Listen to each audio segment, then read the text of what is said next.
Hello friends, welcome to my channel education life. तो आज हम डिस्कस करेंगे टाइप्स ऑफ लर्निंग डिसेबिलिटीज के बारे में। तो उससे पहले हम लर्निंग डिसेबिलिटी क्या है वो थोड़ा जान लेते हैं।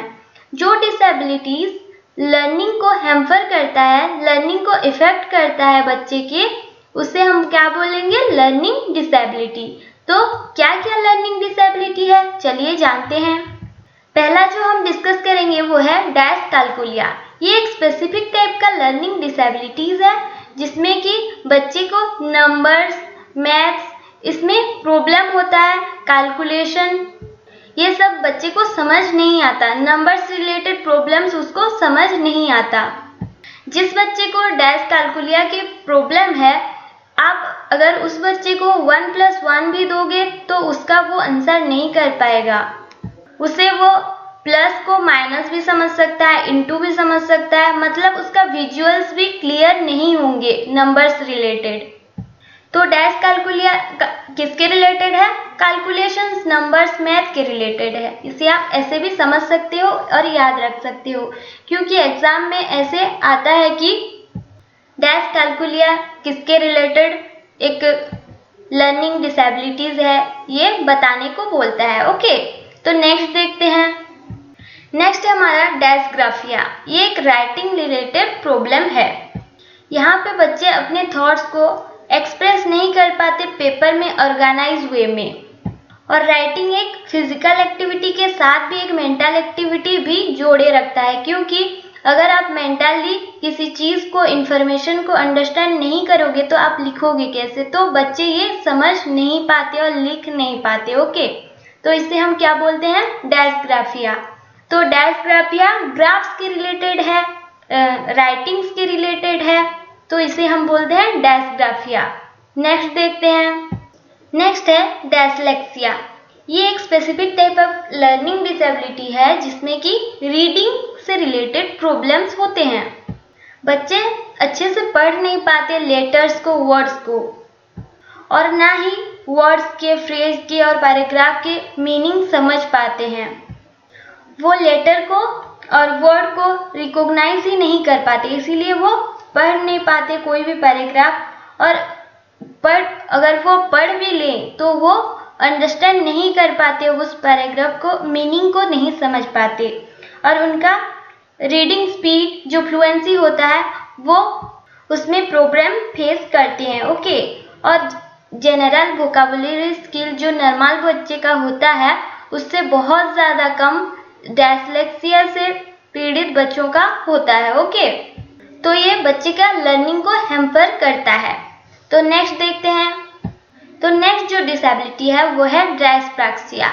तो ये एक motor skill related learning disability है। ओके, जिसमें कि बच्चे छोटा छोटा फिजिकल एक्टिविटी भी खुद से नहीं कर पाते, जैसे कि अपने शर्ट का बटन लगाना और एक पेंसिल को पकड़ के लिखना।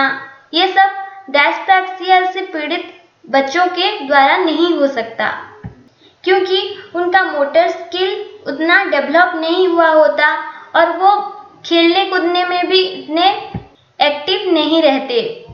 सो इससे भी बच्चे का लर्निंग हैम्पर होता है। तो नेक्स्ट डिसेबिलिटीज क्या है वो देखते हैं। तो ये है डिस्फेसिया।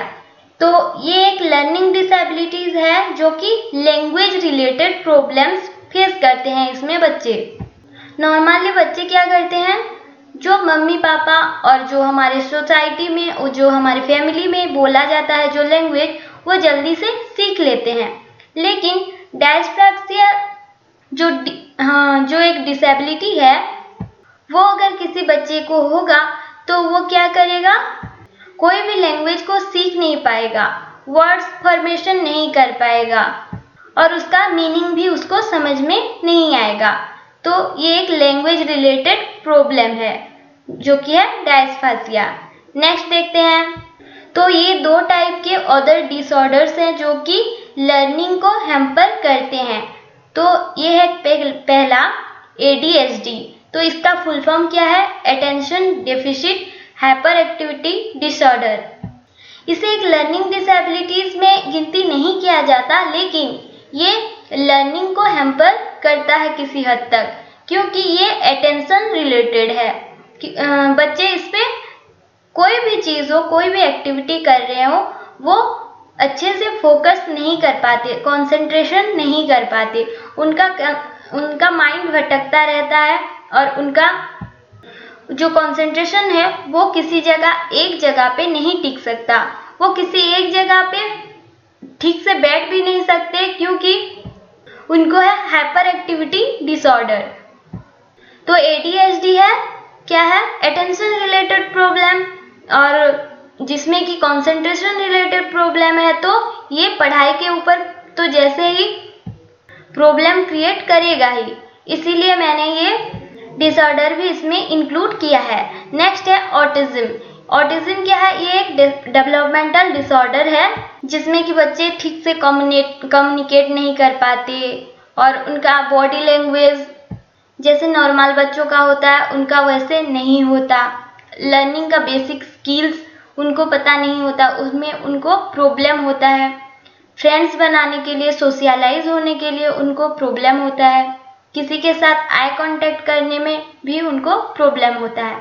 तो ऑटिज्म का पहले एक सीरियल आता था आपकी अंतरा, अगर आप देखे होंगे तो अच्छे से समझ पाएंगे कि उससे कितना लर्निंग हैम्पर हो सकता है। तो ये सारे थे हमारे लर्निंग डिसेबिलिटीज जो कि लर्निंग को हैम्पर करते हैं। तो आज के लिए बस इतना ही। आई होप ये वीडियो आपके लिए हेल्पफुल हुआ होगा, और हेल्पफुल हुआ है तो please like, share and subscribe ज़रूर कीजिएगा। Thank you.